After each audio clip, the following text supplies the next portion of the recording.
반갑습니다. 오늘은 신신명 6행 불식현지 도로염정.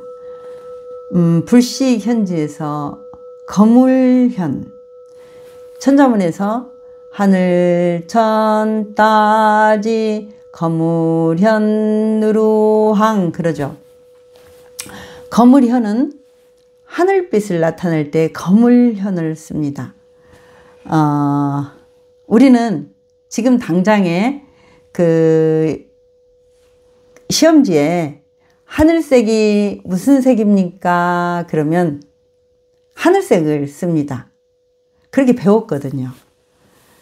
초등학교에서 살색이 문제가 되었습니다. 미술 시간에 학생들이 이렇게 그림을 그리고 이제 어느 학생이 이제 사람 중심으로 이렇게 그렸을 수도 있고, 학생에게 선생님에게 질문을 합니다. 선생님, 그 사람 얼굴에 무슨 색을 칠할까요? 그러니까 선생님은 그냥 당연하게 살색을 칠하세요 그랬습니다. 근데 거기에 그 다문화 가정 학생이 있었습니다. 다문화 가정 학생이 집에 가서 아버지에게 울고 불고 난리가 났습니다. 아버지, 저는요 얼굴이 검정색인데요 어떻게 얼굴에 살색을 칠하라고 해요? 나는 살색이 아니잖아요. 그래서 그 아버지가 교육청에 건의를 해서 살색이 살구색으로 바뀌었습니다. 우리가 그 배운 지식은 고정된 것입니다. 언어로 표현하는 순간 살아있으면 사라지고 고정되어 버립니다. 돈은 고정되어 있지 않고 살아서 계속 움직이고 있습니다.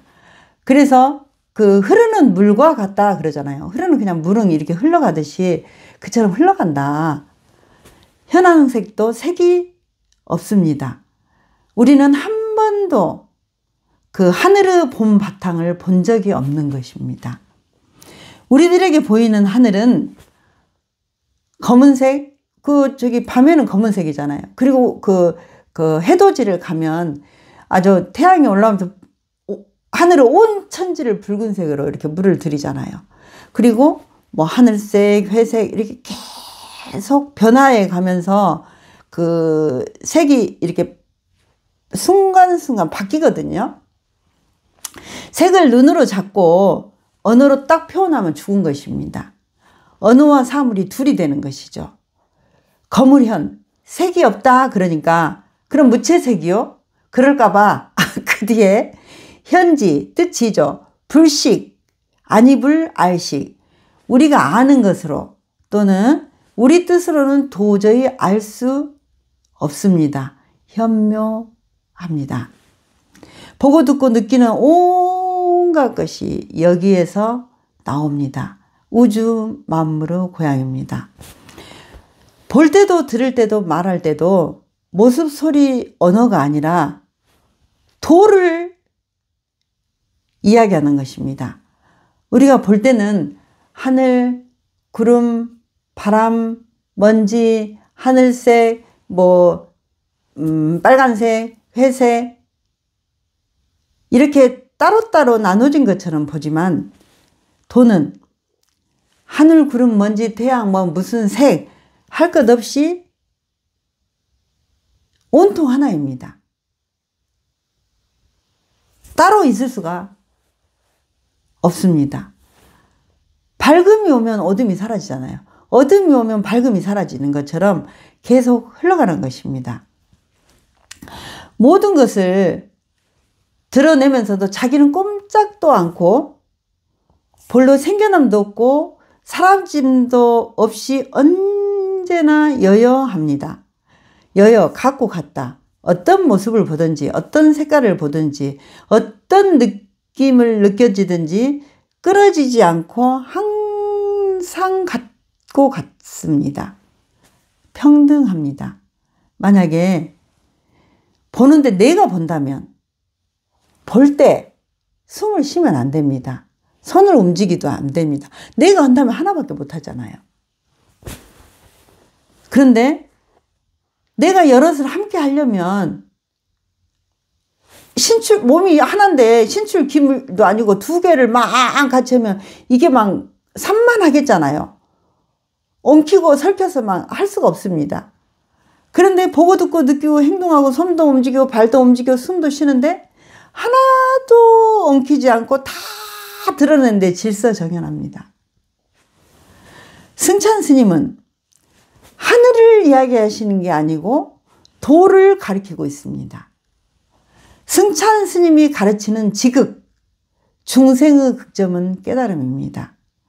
엉키지도 않고 드러나는 보이지 않는 도를 한 번은 체험을 해야 합니다.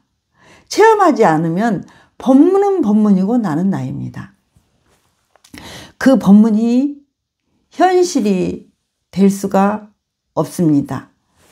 자기 생각을 벗어나 보면 모든 게 다 똑같이 하나의 일입니다. 온 우주가 한 개의 도 아님이 없습니다. 도로 염정, 무리도 노력하려 생각념 고요할 정.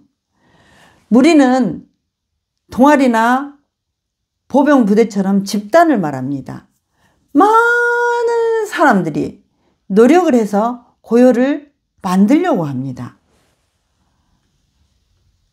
마음일기도 자기가 들어서 마음을 본다 그러죠.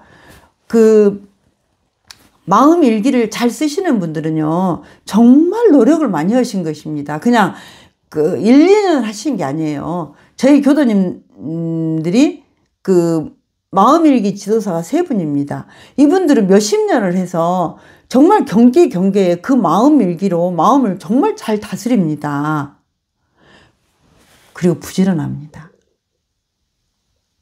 저는 그것을 볼 때마다 뭔 생각을 하냐면, 그 게임기에 도깨비 게임이 나오잖아요. 도깨비가 머리를 탁 드러내면 탁 이렇게 하듯이 내 앞에 수많은 경계들이 이렇게 나타나잖아요. 그 도깨비도 딱 때리면 또 나타나고 또 나타나고 또 나타나고 하듯이 계속 다가오는 경계에 내가 다스릴 정도는 마음 공부로 가능합니다. 그런데 살아가면서 내가 감당할 수 없는 경계가 내 앞에 놓이기도 합니다.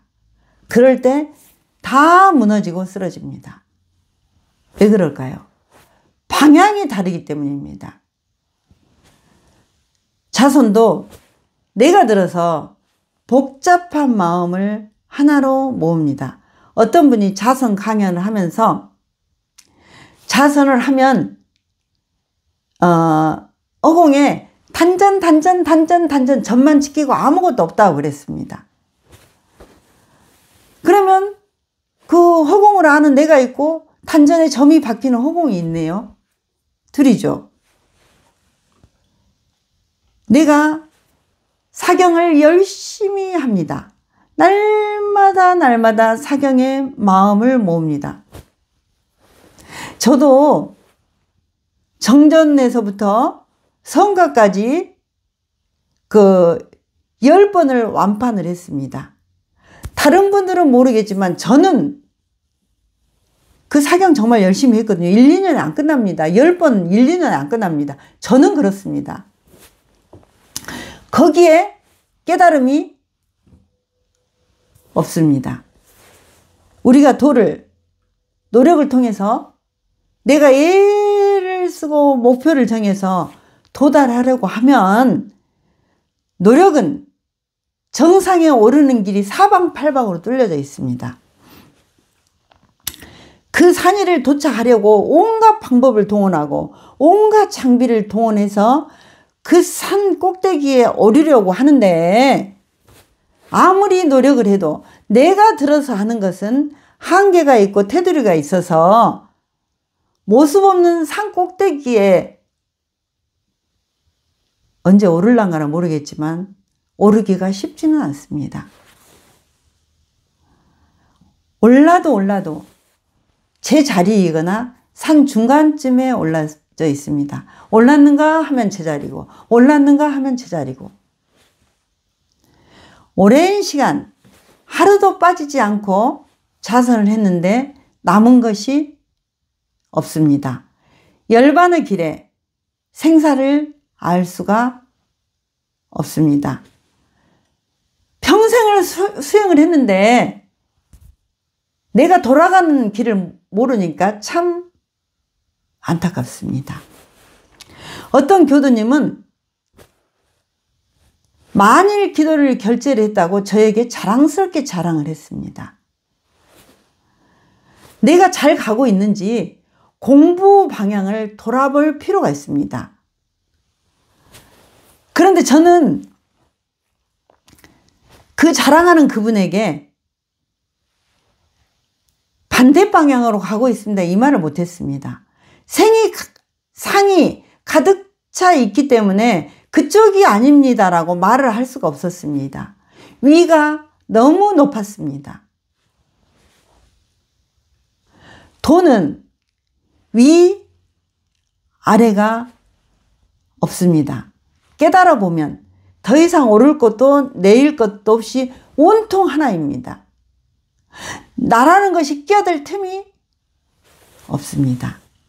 고요는 내가 들어서 만들어낼 수 없습니다. 지극, 극점은 내가 사라져야 고요가 드러납니다. 이게 내가 사라진다고 하니까 이 몸이 어디로 가는 건 아니고요. 나는 그대로 있는데 생각이 멈추고 언어가 멈추면 모습, 소리, 색깔이 다 있는데 고요합니다. 모습, 소리, 색깔을 붙들고 시끄럽게 하는 것은 자기 생각이고 지식이고 알미입니다. 자기 생각이 사라지면 세상이 온통 고요합니다. 고요하고 고요해서 분별이 없으면 이 세상은 언제나 밝고 분명합니다. 감사합니다.